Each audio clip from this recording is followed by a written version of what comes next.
اگر اللہ تمہاری، حضرت عثمان غنی پہ میرا دل چاہتا تھا میں بات کروں، پیچھے جو آیات گزری ہے کہ حضرت عثمان غنی کو رب نے جو حضور کی زندگی کی آخری جنگ اور آخری غزوہ تبوک، اس میں حضرت عثمان کو یہ آفاقی اللہ نے خدمت کی توفیق بخشی کہ حضور نے کیا کہا کہ ما ذرہ عثمان بعد عاملہ هذا اليوم، کہ عثمان کو آج کے بعد کوئی کام بھی نقصان نہیں پہنچا سکتا ہے۔ حضرت عثمان کو اس آخری غزوے میں اللہ پاک نے حضور کی طرف سے یہ سند عطا کی ہے جب انہوں نے 200 اپنے لدے ہوئے اونٹ غزوہ تبوک میں پیش کیے۔ حضرت عثمان پہ اعتراض کرنے والے بدبخت کو وہ بخاری شریف کی بات تو نظر آ گئی، حالانکہ وہ ایک مجہول قسم کے آدمی کا اعتراض تھا، اور حضرت عبداللہ ابن عمر نے اس پہ جواب دیا اور حضرت عثمان کی گویا کہ برات کا اظہار کیا۔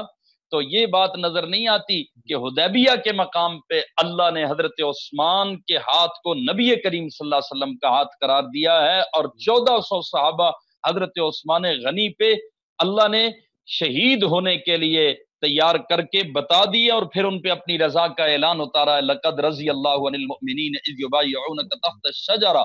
تو یہ حضرت عثمان کے بہادر ہونے کی دلیل ہے کہ حضرت عثمان غنی 6 سال کے عرصے کے بعد کافروں سے مذاکرات کے لیے کوئی بھی نہیں گیا، حضرت عثمان غنی کا انتخاب ہوا اور اکیلے بھیجے گئے۔ یہ دیانتدار ہونے کی علامت ہے۔ میں مشق خطابت کورس میں اس پہ بات کر چکا ہوں، مختصر یہ کہتا ہوں کہ مودودی صاحب کو بھی حضرت عثمان غنی پہ اعتراض ہے، اور وہ اپنی باتوں سے جو بات ظاہر کرنا چاہتے ہیں وہ یہی ہے کہ حضرت عثمان غنی معاذ اللہ خائن تھے، اور حضرت عثمان غنی اس طرح بہادر نہ تھے حضرت صدیق اور حضرت فاروق اعظم کی طرف، صدیق اکبر کی طرح، بلکہ بزدل تھے۔ تو بزدل نہ تھے، بہادر تھے، خائن نہ تھے، دیانتدار تھے۔ اس کا ہمارے حضرت علامہ صاحب نے ایک ہی اس صلح حدیبیہ جو حدیبیہ کا مقام ہے اس کے واقعے سے نظیر پیش کر کے دونوں باتوں کا جواب دے دیا کہ حضرت عثمان غنی 6 سال کے بعد 6 ہجری میں، اس سے پہلے تقریباً 6 سال کا عرصہ گزر چکا ہے، یا 5 سال کہہ دیں، جنگیں ہو چکی ہیں، لڑائیاں بدر، احد، اور کافروں کے مسلمانوں نے گھر اجاڑ دی اور بڑے بڑے نامور لوگ مار دیے۔ تو آج پہلی بار یہ مکہ میں داخل ہونا چاہتے ہیں اور مشرکین مکہ داخل نہیں ہونے دے رہے، حدیبیہ کے مقام پہ روک دیا، مذاکرات کے لیے اب بھیجنا ہے۔ حضرت عمر کا نام آیا تو حضرت عمر کہنے لگے یا رسول اللہ مذاکرات نہیں ہوں گے، پھر تو لڑائی ہوگی، پھر تو جنگ ہوگی، مذاکرات کے لیے ایسے شخص کو بھیجیں کہ جس کے وہ مشرکین بھی احسان مند ہوں، اور وہ نام عثمان ہے۔ تو حضرت عثمان غنی کا اس موقع پہ حوصلہ رکھ لینا اور مذاکرات کے لیے تنہا جانا، کوئی کچھ بھی آگے سے کر سکتا ہے، 5 سال کا عرصہ گزر چکا ہے، کوئی کچھ بھی آگے سے کہہ سکتا ہے، حضرت عثمان تنہا گئے۔ اور دوسری بات یہ ہے کہ ساتھ حضور نے بھی کسی کو بھیجنا ضروری نہ سمجھا، تنہائی بھیج دیا۔ تو تنہا حضرت عثمان کا جانا یہ عثمان کی بہادری کی دلیل ہے، اور حضور کا انہیں تنہا بھیجنا یہ عثمان کی دیانتداری کی دلیل ہے کہ حضور کو اتنا اعتماد ہے، ورنہ اتنا عرصہ گزر چکا ہو، اتنا گیپ آ چکا ہو تو مذاکرات کے لیے پورا وفد بھیجا جاتا ہے تاکہ لڑائی بھی نہ ہو، اگر ہو تو یہ بھی پوری جماعت اور وفد ہو، اور آگے سے یہ ہے کہ مذاکرات کے لیے اگر ایک بندہ جائے تو ہو سکتا ہے وہ ان میں جا کے ان کا بن جائے اور ہمارے میں ہمارا ہو، تو ہمیں دوسرا آدمی کون ہوگا بتانے والا جو یہ بتائے کہ ہاں حقیقت کیا ہے؟ تو اس لیے وفد میں 4 5 7 8 10 بندے بھیجے جاتے ہیں۔ حضرت عثمان کو تنہا حضور نے سفیر بنا کے بھیجا ہے، تنہا حضور نے اعتماد کیا ہے، تو یہ حضرت عثمان کی دیانتداری کی دلیل ہے۔ تو میں کہتا ہوں حضرت عثمان اکیلے گئے، پنجابی میں کہتا ہوں حضرت عثمان کلے گئے۔ یہ حضرت عثمان کا اکیلے جانا یہ دلیل ہے کہ حضرت عثمان بہادر بھی تھے، دیانتدار بھی تھے۔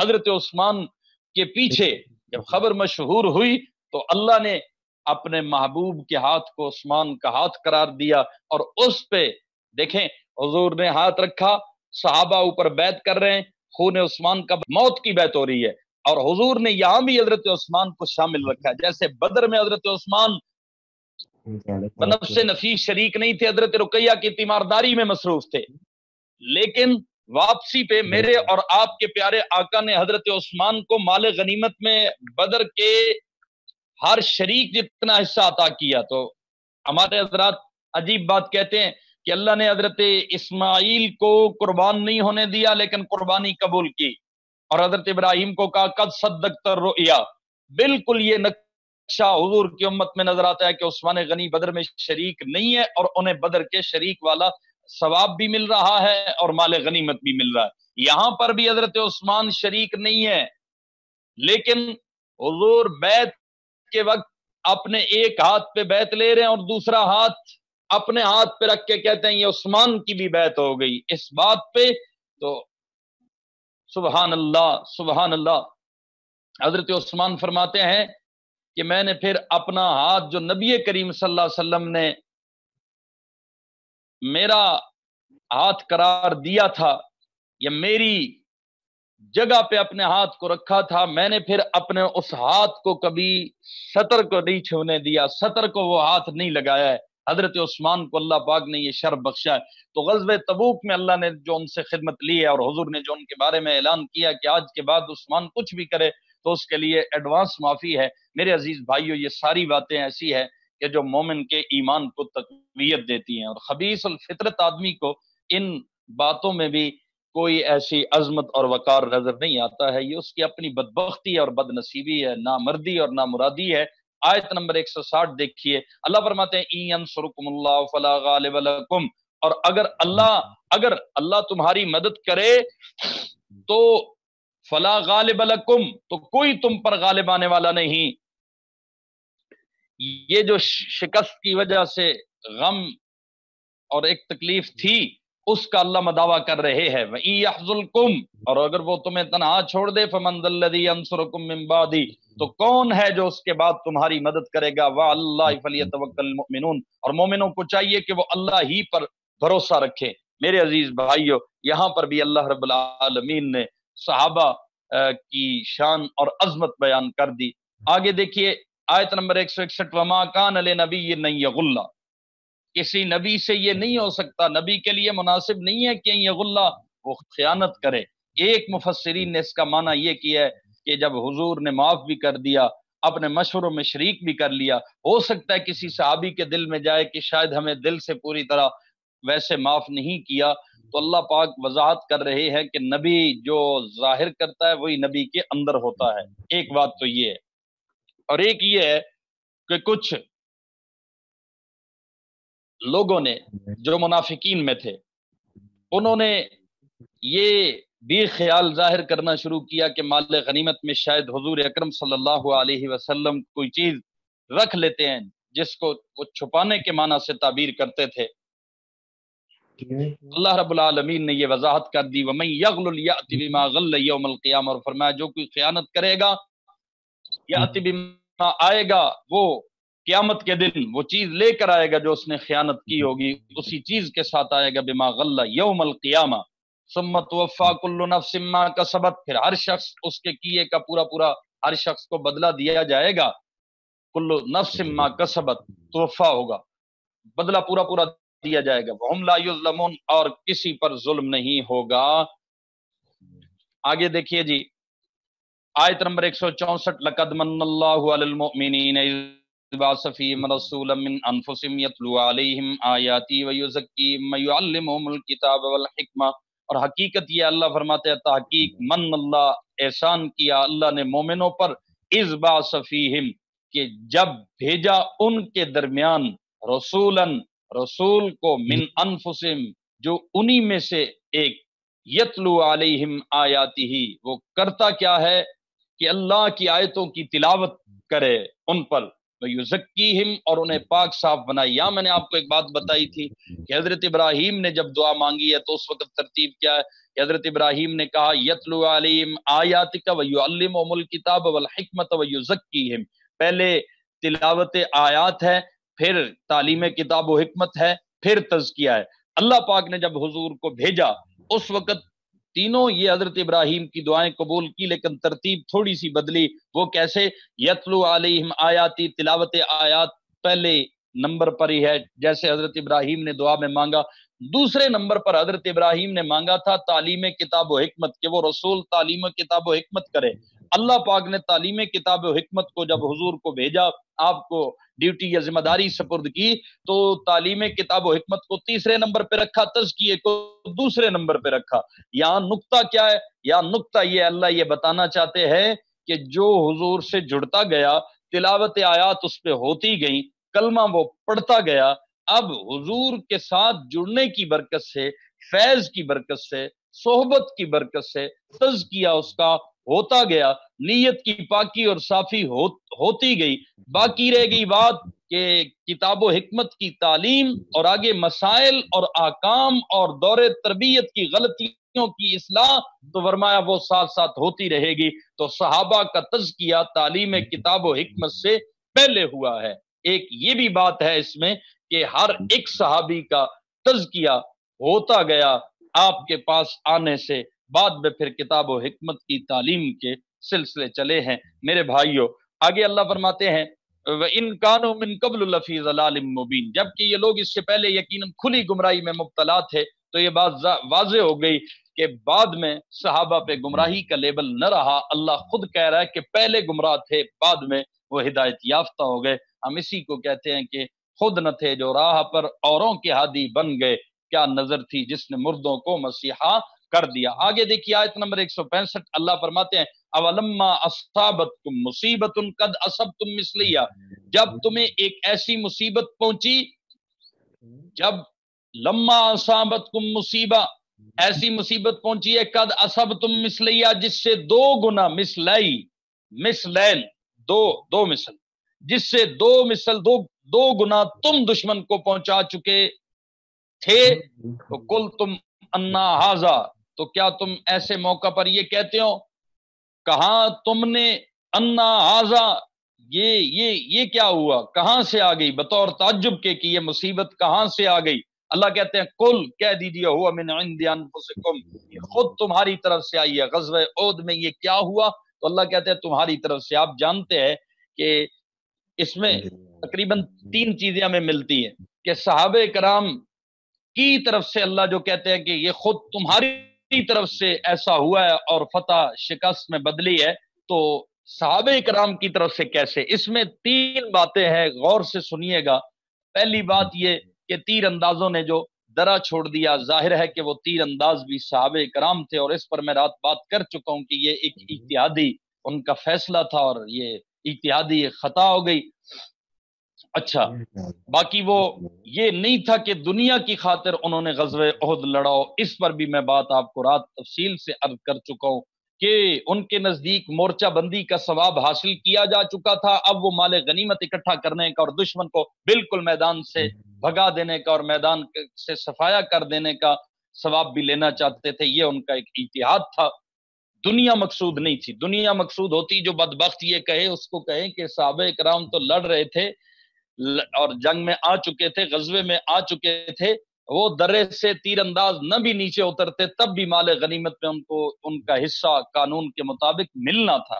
تو یہاں تو بالکل جڑ ہی آپ نے اکھیڑ پھینکی یہ بات کر کے کہ جب قانون کے مطابق حصہ ملنا تھا تو کوئی یہ کہہ ہی نہیں سکتا کہ صحابہ دنیا کی خاطر یا مال غنیمت کی خاطر میدان میں اترے تھے اور مال غنیمت اکٹھا کرنے میں لگ گئے، ایسی بات نہیں ہے۔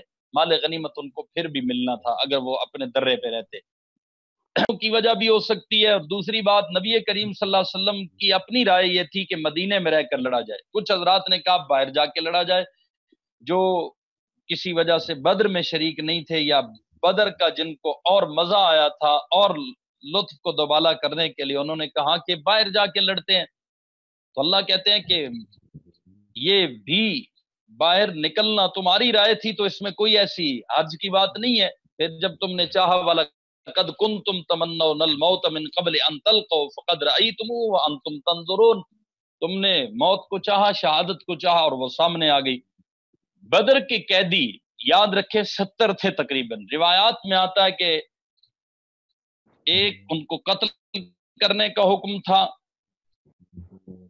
یا یہ تھا کہ فدیہ لے کر چھوڑ دے، لیکن فدیہ لے کر چھوڑنے میں یہ بات تھی کہ آئندہ پھر تمہیں اتنے لوگ اپنے دینے پڑیں گے، تو صحابہ کرام نے شہادت کے جذبے سے کہہ دیا، بدر کے قیدیوں کو چھوڑتے وقت مشورہ دے دیا کہ ان کو قتل نہ کیا جائے، چھوڑ دیا جائے، 70 کی شہادتیں اللہ نے مانگی تو پیش کر دیں گے۔ اللہ کہتے ہیں یہ اس بات کی طرف اشارہ ہے، تینوں باتیں ہیں، تیر اندازوں کا درہ چھوڑنا بھی مراد ہو سکتا ہے، مدینے سے باہر نکلنے کا جو مشورہ تھا اللہ اس طرف بھی اشارہ کر رہے ہیں، اور بدر کے جو 70 قیدی چھوڑے تھے اس طرف بھی اشارہ ہو سکتا ہے. اللہ فرماتا ہے قل هو من عند انفسکم، یہ خود تمہاری طرف سے آئی ہے.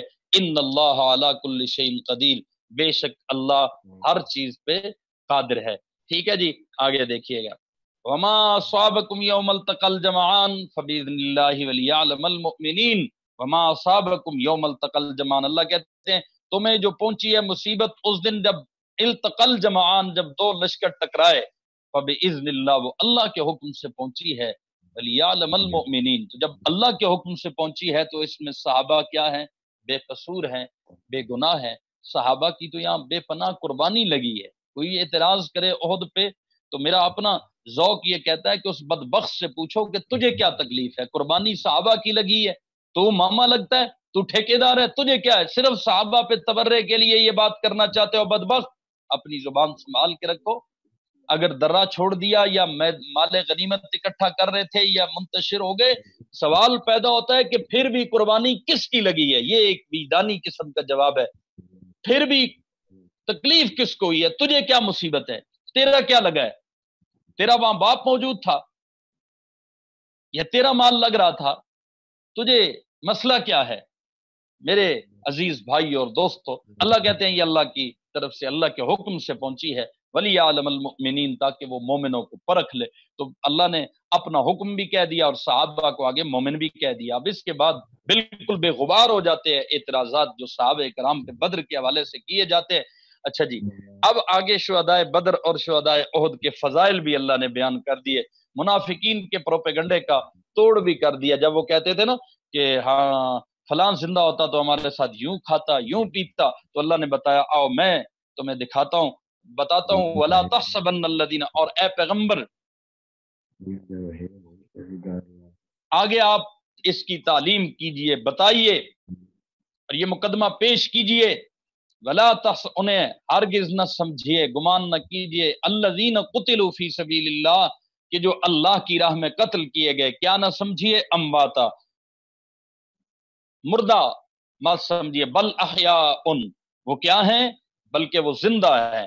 عند ربہم یرزقون، انہیں اپنے رب کے پاس سے رزق ملتا ہے. فرحین، اور فرمایا کہ وہ خوش ہیں، مگن ہیں، کس چیز پر؟ بما آتاہم اللہ من فضلی، اللہ نے ان کو اپنے فضل سے جو کوئی دیا ہے اس پر وہ مگن ہیں، مصروف ہیں، خوش ہیں، مشغول ہیں. یستبشرون بالذین لم یلحقوا بہم من خلفہم، اور فرمایا اور ان کے پیچھے جو لوگ ابھی ان کے ساتھ شہادت میں شامل نہیں ہوئے نا، ان کے بارے میں اس بات پر خوشی مناتے ہیں.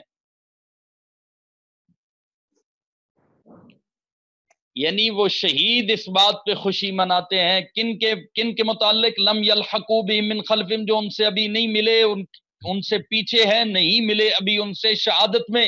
کیا خوشی مناتے ہیں؟ کہ جب وہ شہیدوں سے آ کر ملیں گے تو اللہ خوف نہ علیہم، ان پر کوئی خوف نہ ہوگا، ولا هم يحزنون، اور نہ وہ غمگین ہوں گے. یستبشرون، اور وہ خوشی اس پر کرتے ہیں، بنعمت من اللہ، اللہ کی نعمت اور جو فضل ان کو حاصل ہوا ہے اس پر خوشی مناتے ہیں. وان اللہ لا یضیع اجر المؤمنین، اس بات پر کہ اللہ مومنوں کو کے اجر کو ضائع نہیں کرتا، اس پر بھی وہ خوشی مناتے ہیں کہ اللہ نے انہیں ان کی محنتوں کا صلہ دیا ہے. تو یہ شہدائے بدر اور شہدائے احد کی فضیلت اللہ نے بیان کر دی. آگے دیکھیے آیت نمبر 172 تا 175. الذین استجابوا للہ والرسول من بعد ما اصابهم القرح، وہ لوگ اللہ فرماتے ہیں جنہوں نے اللہ اور اس کے رسول کے حکم کو مانا، استجابوا فرما برداری سے جواب دیا، استجابت کی، گویا کہ ان سے جواب مانگا گیا تو انہوں نے جواب دیا، یعنی سوال کیا گیا ان سے، اللہ کی بات کو انہوں نے مان کے دکھایا. من بعد ما اصابهم القرح، زخم کھانے کے بعد بھی انہوں نے اللہ کی بات کو مانا. آیت نمبر 172 ہے. یہ وہ لوگ ہیں جب حضور نے کہا اود سے جانا ہے حمراء الاسد کی طرف، تو پھر یہ زخم کھانے کے باوجود بھی نکلے ہیں اور اپنے زخموں کو بھول گئے ہیں اور پھر اس تازگی سے میدان لگانے کے لیے آگے بڑھے ہیں. فرمایا للذین احسنوا منہم، ایسے لوگوں کے لیے، احسنوا منہم،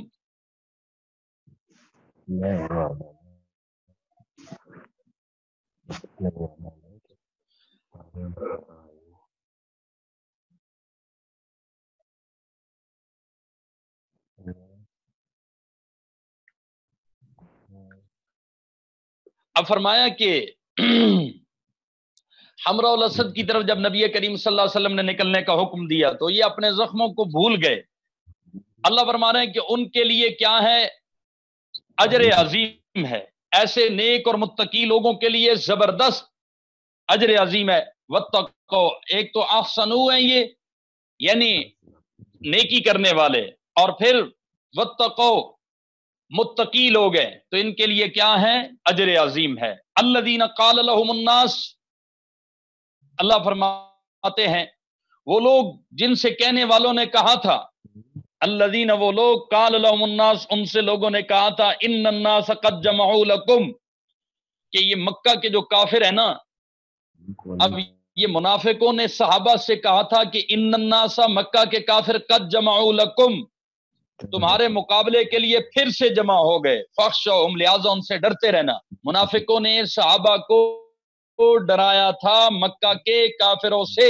یہ بات ہو رہی ہے غزوہ بدر صغرا کی کہ جب بدر کا پھر وہ دن آنے لگا تو ابو سفیان رضی اللہ تعالیٰ عنہ چیلنج کر کے احد کے میدان سے نکلے تھے کہ آپ نے وہاں آنا ہے، تو حضور صحابہ کرام کو لے گئے تھے بدر کے میدان میں. اسے بدر الموعد بھی کہتے ہیں کہ جس کی میعاد یا بدر کا وہ دن آنے پہ وہ جب دوبارہ اکٹھ ہوا، اور اسے بدر صغرا بھی کہتے ہیں. ایک بدر القتال ہے، ایک بدر الصغرا ہے. تو فرمایا کہ منافقوں نے مخلصین کو کہا کافروں سے ڈرتے رہنا، فخشوہم فزادہم ایمانا، فرمایا تو اس خبر نے ان کے ایمان میں اور اضافہ کر دیا. منافق ڈرا رہے تھے اور جب اس طرف نکلنے کی بات ہوئی تو ان کے ایمان میں اور اضافہ ہو گیا. یہ اللہ کہہ رہے ہیں وقالوا حسبنا اللہ ونعم الوکیل، اور وہ بول اٹھے، کیا کہا انہوں نے؟ حسبنا اللہ، ہمارے لیے اللہ کافی ہے اور وہی بہترین کارساز ہے. فرمایا نتیجہ کیا ہوا؟ فانقلبوا بنعمت من اللہ، یہ لوگ اللہ کی نعمت و فضل اور اس کا فضل لے کر پلٹے. لم یمسسہم سوء، یہاں قتال تو ہوا نہیں تھا، اللہ فرما رہا ہے ذرا بھی گزند اور نقصان نہیں پہنچا.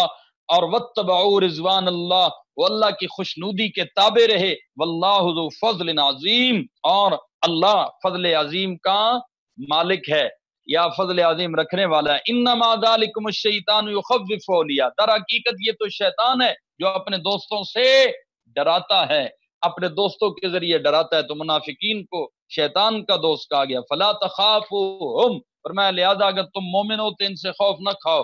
وخافونی، یا اضافت معذوف ہے، یا معذوف ہے، تو اور مجھ سے ڈرو. ان کنتم مؤمنین، اگر تم مومن ہو. میرے آیت نمبر 189 179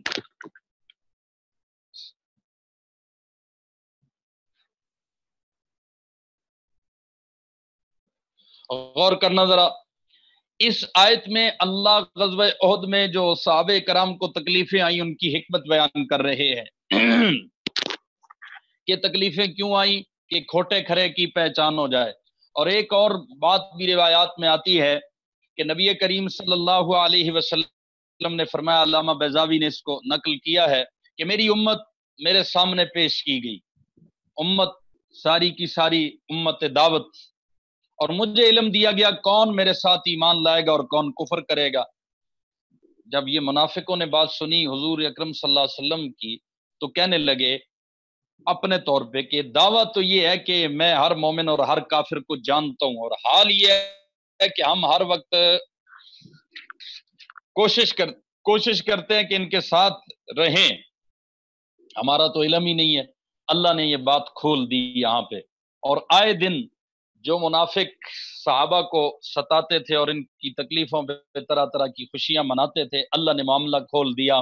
دیکھیے فرمایا ما کان اللہ لیذر المؤمنین علی ما انتم علیہ، اللہ ایسا نہیں کر سکتا، اللہ ایسا نہیں کر سکتا لیذر المؤمنین، کہ وہ چھوڑ دے مومنوں کو یا چھوڑے رکھے مومنوں کو اس حالت پہ جس پر تم لوگ اس وقت ہو. مطلب یہ کہ منافق تم میں ملے ہوئے تھے، آج تک جدا نہ ہوئے تھے، اب اللہ مزید اس بات کو برداشت نہیں کر سکتا اور مومنوں کو اس حالت میں نہیں چھوڑ سکتا۔ یہ آیت آپ کو پتہ ہونی چاہیے تاکہ آپ بتا سکیں کہ منافقوں کو رب نے الگ کیا ہے، جو بچے کچے تھے انہیں حضور سے نام لے لے کر الگ کروایا ہے۔ حضور جب دنیا سے رخصت ہوئے تو آپ کی جماعت میں، جماعت صحابہ میں کوئی منافق بھی نہیں تھا، سارے مخلص تھے، سارے صحابہ۔ حتی یمیز الخبیث من الطیب، اللہ فرما رہے ہیں جب تک یا یہاں تک کہ وہ پاک ناپاک کو پاک سے الگ نہ کر دے، یمیز الخبیث من الطیب، ناپاک کو وہ طیب سے الگ نہ کر دے، اور دوسری طرف اللہ ایسا بھی نہیں کر سکتا، دیکھیں مائک اور کیمرے بند رکھ، ایسا نہیں کر سکتا کہ مومنوں کو چھوڑے اس حالت پہ جس میں اب تم ہو، یعنی منافق بل کھرے کی پہچان ہوگی۔ مائک بند رکھیں جی، مائک بند رکھیں جی، آیت نمبر بتا دیں۔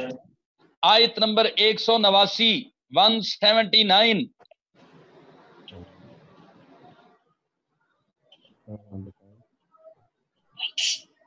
دیکھیں جی، اور اللہ یہ ایسا بھی نہیں کر سکتا، وما کان اللہ، پیچھے بھی کہا وما کان اللہ، اب دوسری بات وما کان اللہ، ایسا بھی نہیں کر سکتا،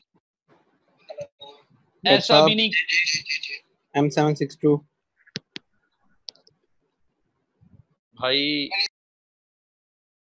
اچھا اللہ ایسا بھی نہیں کر سکتا کہ لیطلعکم الغیب، تم کو براہ راست غیب کی باتیں بتا دے کہ یہ منافق ہے۔ حالات اللہ ایسے لاتا ہے کہ جس سے مخلص اور منافق میں پہچان ہو جاتی ہے۔ وَلَكِنَّ اللَّهَ يَجْتَبِي مِن رُّسُلِهِ مَن يَشَاءُ، اور فرمایا ہاں وہ جتنا بتانا مناسب سمجھتا ہے، جتنا بتانا مناسب سمجھتا ہے، یہ میں نے ترجمے میں محذوف نکالا ہے، تو اس کے لیے اللہ یجتبی من رسلہ من یشاء، اپنے پیغمبروں میں جس کو چاہتا ہے چن لیتا ہے۔ اللہ یجتبی من رسلہ من یشاء فآمنوا باللہ ورسلہ، لہذا تم اللہ اور اس کے رسولوں پر ایمان رکھو، وَإِن تُؤْمِنُوا وَتَتَّقُوا فَلَكُمْ أَجْرٌ عَظِيمٌ، اور فرمایا اگر ایمان رکھو گے اور تقوی اختیار کرو گے تو زبردست ثواب کے مستحق ہوگے۔ آگے دیکھیے میرے عزیز بھائیو، آیت نمبر 181، لَقَدْ سَمِعَ اللَّهُ قَوْلَ الَّذِينَ قَالُوا، اور اللہ نے تحقیق سن لی وہ بات ان لوگوں کی سن لی، الذین، کہا جنہوں نے، ان اللہ فقیر ونحن اغنیاء، اللہ فقیر ہے اور ہم مالدار ہیں، سنکتب ما قالوا، فرمایا جو انہوں نے کہا ہم لکھ دیتے ہیں اس کو ان کے اعمال نامہ میں، وقتلہم الانبیاء بغیر حق، اور انہوں نے انبیاء کو جو نام دیتے ہیں، سنکتب کا تعلق ما قالوا سے بھی ہے اور وقتلہم الانبیاء سے بھی ہے کہ ان کے اعمال نامہ میں یہ لکھا ہوا ہے، وَنَقُولُ ذُوقُوا عَذَابَ الْحَرِيقِ، اور ہم پھر ان کو کہیں گے ذُوقُوا عَذَابَ الْحَرِيقِ کہ اب چکھو دہکتی آگ کا مزہ۔ آپ کو پتہ ہے کہ گستاخ یہودی کے منہ پہ سیدنا صدیق اکبر نے تھپڑ مارا تھا۔ حضرت صدیق اکبر ایک دن یہود کے ایک مدرسہ میں گئے، وہاں فخاص بن عازورہ جو یہودیوں کا بہت بڑا عالم تھا درس دے رہا تھا، اور اس کے بعد یہودیوں کا ہجوم تھا۔ حضرت ابوبکر نے فخاص سے کہا، اے فخاص اللہ سے ڈر اور اسلام قبول کر، خدا کی قسم تجھ کو اس امر کا علم یقینی اور قطعی ہے کہ محمد اللہ کے رسول ہیں، اللہ کی طرف سے حق لے کر آئے، اور تم ان کے اوصاف کو تورات اور انجیل میں لکھا ہوا پاتے ہو، بس تجھ کو چاہیے کہ حضور پر ایمان لائے اور خدا کو قرض حسن دے، یعنی اس کی راہ میں صدقہ کرے، اللہ تمہیں جنت میں داخل کرے گا اور دو چند ثواب دے گا۔ فخاص بولا ہے ابوبکر تمہارا یہ گمان ہے کہ پروردگار ہم سے قرض مانگتا ہے، حالانکہ قرض تو فقیر غنی سے لیا کرتا ہے، اگر خدا فقیر نہ ہوتا تو قرض نہ مانگتا، بس اگر تیرا یہ قول صحیح ہے تو پھر بلا شبہ اللہ فقیر اور ہم مالدار ہیں۔ اس پر صدیق اکبر کو غصہ آیا، زور سے تمانچہ اس کے منہ پہ رسید کیا اور کہا کہ دشمن خدا، اگر ہمارے اور تیرے درمیان عہد نہ ہوتا نا، معاہدہ نہ ہوتا تو بخدا میں تیری گردن مار دیتا۔ فخاص نے آن صلی اللہ علیہ وسلم کے پاس جا کر شکایت کی سیدنا صدیق اکبر کی اور کہا آپ کے رفیق نے میرے ساتھ یہ بری حرکت کی۔ حضور نے حضرت ابوبکر صدیق سے کہا تم نے یہ حرکت کیوں کی ہے؟ حضرت نے عرض کیا کہ یا رسول اللہ اس دشمن خدا نے بڑی سخت بات کی، اس نے کہا اللہ فقیر اور ہم مالدار ہیں، اس پر مجھے غصہ آیا، میں نے تماچا دے مارا تو فخاس نے کہا میں نے یہ قول نہیں کہا تھا، اپنے کہے سے وہ مکر گیا، یہودی تھا نا بدبخت، مکر کر گیا۔ تو اس پر اللہ نے حضرت ابوبکر صدیق کی تصدیق کے لیے اور فخاس کی تکذیب کے لیے اور تردید کے لیے یہ آیت نازل فرمائی۔ آگے دیکھیے آیت نمبر 186، لَتُبْلَوُنَّ فِي أَمْوَالِكُمْ وَأَنفُسِكُمْ، اللہ فرماتے ہیں مسلمانوں تمہیں آزمایا جائے گا تمہارے مالوں کے بارے میں اور جانوں کے معاملے میں تمہیں آزمایا جائے گا۔ وَلَتَسْمَعُنَّ مِنَ الَّذِينَ أُوتُوا الْكِتَابَ، اور بہت سی تم ایسی باتیں سنو گے، بہت سی تمہیں ایسی باتیں سنوائی جائیں گی اہل کتاب کی طرف سے، وَمِنَ الَّذِينَ أَشْرَكُوا، اور مشرکین دونوں سے بہت سی تکلیف دہ باتیں تم سنو گے، اہل کتاب سے بھی مشرکوں سے بھی، اذن کثیرہ، وہ بڑی تکلیف دہ ہوں گی۔ فرمایا وَإِن تَصْبِرُوا وَتَتَّقُوا، اگر تم نے صبر اور تقوی سے کام لیا نا تو فرمایا فَإِنَّ ذَلِكَ مِنْ عَزْمِ الْأُمُورِ، تو یقیناً یہی کام بڑی ہمت کے ہیں، تمہیں یہ کام اختیار کرنے ہیں، بڑی ہمت کے کام ہیں۔ اللہ رب العالمین تمہارے اخلاص عمل کے مختلف امتحانات تم سے لے گا، ٹھیک ہے جی۔ تو یہ بتا دیا، اور اہل کتاب کو اور مشرکین کو صحابہ کا دشمن بتایا، اور خود اللہ صحابہ کو مضبوط کر رہے ہیں صبر اور تقوی کی اس تعلیم اور تلقین کے ساتھ۔ آگے دیکھیے میرے بھائیو، ان فی خلق السماوات والارض واختلاف اللیل والنہار لآیات للالباب، اب یہ اولو الالباب کون ہیں؟ اولو الالباب یا اولو الالباب عقل والے، یہ قدرت کی نشانیاں دیکھ کے خالق کو پہچاننے والے، سب سے پہلے یہ اولو الاصحاب، اولو الالباب میرے نبی کے اصحاب ہیں۔ حضرت شاہ ولی اللہ فرماتے ہیں یہ آیت مہاجرین اولین کی فضیلت میں نازل ہوئی، بے شک ان آیات کے عنوان میں مہاجرین کا نام نہیں لیا گیا، مگر جب آخر میں یہ ارشاد ہے نا کہ انی لا اضیع عمل عامل منکم، آپ دیکھیں گے آیت نمبر 195، فاستجاب لهم ربهم انی لا اضیع عمل عامل منکم من ذکر او انثى بعضکم من بعض، یہ آیت پہ آپ نشان لگا لیں ان فی خلق السماوات پہ، تاکہ اگلی بات یاد رہے، فالذین هاجروا واخرجوا من دیارهم وأوذوا فی سبیلی وقاتلوا وقتلوا لأکفرن عنهم سیئات ولأدخلنهم جنات تجری من تحتها الانہار ثوابا من عند اللہ واللہ عنده حسن الثواب۔ تو جنہوں نے ہجرت کی اور وطنوں سے نکال دیے گئے، تو اب یہ بتائیں کہ یہ ارشاد لازمی طور پر مہاجرین اولین کے لیے ہے، اور وہی اس آیت کے مصداق ہیں۔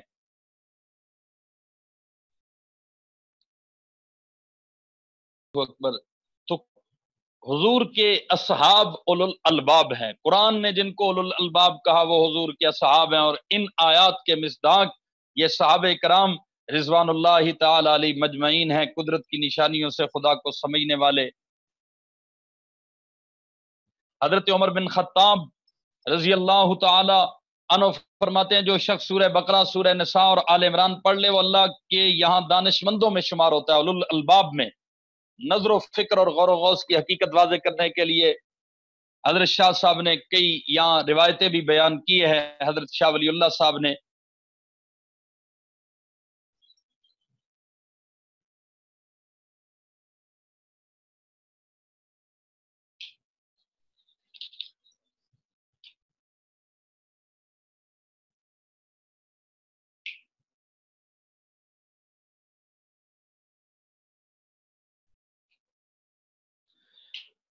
میرے عزیز بھائی اور دوستو، دیکھیے آج اس کو ہم پورا کرتے ہیں، بس پوری ہو رہی ہے یہ سورہ کریمہ، آیت نمبر 198 اور 199، لیکن الذین اتقوا ربهم لهم جنات تجری من تحتها الانہار خالدین فیہا، اللہ فرماتے ہیں لیکن جو لوگ اپنے پروردگار سے ڈرتے ہوئے عمل کرتے ہیں نا، الذین اتقوا ربهم لهم، تو ان کے لیے کیا ہے؟ جنات ہیں، باغات ہیں، تجری من تحتها الانہار، جن کے نیچے سے نہریں بہتی ہوں گی، خالدین فیہا، اور وہ ان میں ہمیشہ رہیں گے، خالدین فیہا نزلا من عند اللہ، اور یہ میزبانی ہوگی اللہ کی طرف سے، وما عند اللہ خیر للابرار، اور فرمایا کہ جو کچھ اللہ کے پاس ہے نا خیر للابرار، وہ نیک لوگوں کے لیے کہیں بہتر ہے۔ وَإِنَّ مِنْ أَهْلِ الْكِتَابِ لَمَنْ يُؤْمِنُ بِاللَّهِ، اللہ فرماتے ہیں اور بے شک اہل کتاب میں بھی ایسے لوگ موجود ہیں جو اللہ کے آگے عز و نیاز کا مظاہرہ کرتے ہوئے اللہ پر بھی ایمان رکھتے ہیں، لَمَن يُؤْمِنُ بِاللَّهِ وَمَا أُنزِلَ إِلَيْكُمْ، اور جو تمہارے اوپر کتاب تمہاری طرف کتاب نازل ہوئی اس پر بھی، وما انزل علیہم، اور جو اہل کتاب کی طرف کتاب نازل ہوئی اس پر بھی ایمان رکھتے ہیں. تو فرمایا خاشعین للہ، یہ ڈرتے ہوئے اللہ سے ایسا کرتے ہیں. لا یشترون بآیات اللہ ثمنا قلیلا، اور فرمایا اللہ کی آیتوں کو تھوڑی سی قیمت لے کر بیچ نہیں ڈالتے. اولئک لہم اجرہم، فرمایا یہ وہ لوگ ہیں جو اپنے پروردگار کے پاس سے اجر کے مستحق ہیں. عند ربہم ان اللہ سریع الحساب، بے شک اللہ جلد حساب چکانے والا ہے. تو اس سے مراد حضرت عبداللہ ابن سلام اور ان جیسے جو مخلصین اہل کتاب ایمان لائے اور پھر دین کے ساتھ پکے ہو گئے، فرمایا کہ ان کو بھی حضور کی جماعت میں مخلصین میں شامل کیا گیا. آگے دیکھیے جی، یا ایھا الذین آمنوا اصبروا وصابروا ورابطوا، اے ایمان والو صبر اختیار کرو اور وصابروا، اور مقابلے کے وقت ثابت قدمی دکھاؤ، صابروا مصابرت کرو، ورابطوا اور سرحدوں کی حفاظت کے لیے مرابطہ جمع رہو، واتقوا اللہ لعلکم تفلحون، اور اللہ سے ڈرتے رہو، لعلکم تفلحون تاکہ تمہیں فلاح نصیب ہو. اور میں نے آپ کو بتایا تھا ہدایت دنیا میں کامیابی کو کہتے ہیں اور فلاح اخروی نجات کو کہتے ہیں. صحابہ کے لیے اللہ کی یہ وصیتیں ہیں کہ صبر علی الطاعہ کرنا ہے، صبر عن المعاصی کرنا ہے، اور صبر علی المصائب کرنا ہے. صبر کی یہ قسمیں ہیں نا، اسی طرح رباط کرنا ہے. صحابہ کرام نے یہ کر کے دکھایا ہے. تاریخ اسلام کا ایک روشن باب صحابہ کرام نے اللہ کی ان کی ہوئی وصیتوں پہ عمل کر کے ایک روشن باب مرتب کیا ہے. اور صحابہ کے بعد 14 صدیوں میں ان کے متبعین اہل سنت جتنی جہادی کاروائیاں ہیں، کارنامے ہیں، جہادی تاریخ میں جتنے ادوار ملتے ہیں، الحمدللہ یہ صحابہ کے غلاموں کی جو ہے اللہ پاک نے ایک سعادت رکھی ہے، انہی کا اعزاز رکھا ہے. حضرت علامہ انور شاہ صاحب کشمیری نے لکھا ہے بخاری شریف کی شرح میں، وہ فرماتے ہیں کہ دشمن صحابہ کو کبھی جہاد کی توفیق نہیں ہوئی، جتنے جہاد کے مارکے لگے ہیں وہ سب صحابہ کے غلاموں نے لگائے ہیں، اللہ نے انہی سے کام لیا ہے، وہ عمر بن عبدالعزیز ہوں یا ملا عمر ہو. باقی رہی بات کہ حضرت علامہ انور شاہ صاحب فرماتے ہیں ان بدبختوں کو جب بھی موقع ملا ہے تو انہوں نے اسلامی حکومتوں کی کمر میں چھرا گھونپا ہے اور پورے عروج پہ پہنچی ہوئی حکومتوں کو انہوں نے تباہ و برباد کیا ہے. ان کے مقدر میں جہاد ہو ہی نہیں سکتا، غداری ہو سکتی ہے. القمی کون ہے، توسی کون ہے، سکوت بغداد کرانے والا کون ہے، میر جعفر کون ہے، میر صادق کون ہے، نواب سراج الدولہ سے بغاوت کرنے والا اور سلطان ٹیپو کی مخبریاں کرنے والا، مغلیہ کی تباہی کا باعث کون ہے، یہ سب روافض ہیں، صحابہ کے دشمن ہیں، صحابہ سے بغض رکھنے والے ہیں. میرے عزیز بھائیو، اللہ رب العالمین صحابہ کرام کی سچی سچی محبت ہم سب کو نصیب فرمائے، اور یہ غزوہ احد کی آیات کو پڑھ کے جو ایمان کو تقویت ملی ہے، پروردگار عالم اور ہمارے ایمانوں کو مضبوط فرمائے. ربنا آتنا فی الدنیا حسنہ وفی الآخرۃ حسنہ وقنا عذاب النار. یا حی یا قیوم برحمتک نستغیث نستغفر اللہ ونتوب الیک. اللہم سہل امورنا، اللہم اغفر ذنوبنا، اللہم طہر قلوبنا، اللہم استر عیوبنا. پروردگار عالم یہ مخلص نوجوان حضرات علماء اپنا وقت نکال کے اللہ تیری اس محبوب جماعت کا تذکرہ اس انداز سے تیری گواہیوں کو اللہ سامنے لا کر پڑھتے ہیں، سمجھتے ہیں اور آگے جذبہ رکھتے ہیں اللہ بیان کرنے کا. اللہ ان سب کو صحابہ کرام بالخصوص خلفائے راشدین مہاجرین انصار کی اللہ کامل روحانی نسبتیں عطا فرما. اللہ ہمیں صدیقی، فاروقی، عثمانی، حیدری، علوی، حسنی، حسینی، اللہ یہ ساری نسبتیں عطا فرما اور ہمارا رشتہ ان ہستیوں سے مضبوط سے مضبوط تر فرما. صلی اللہ تعالی علی خیر خلقہ محمد وآلہ وصحبہ اجمعین.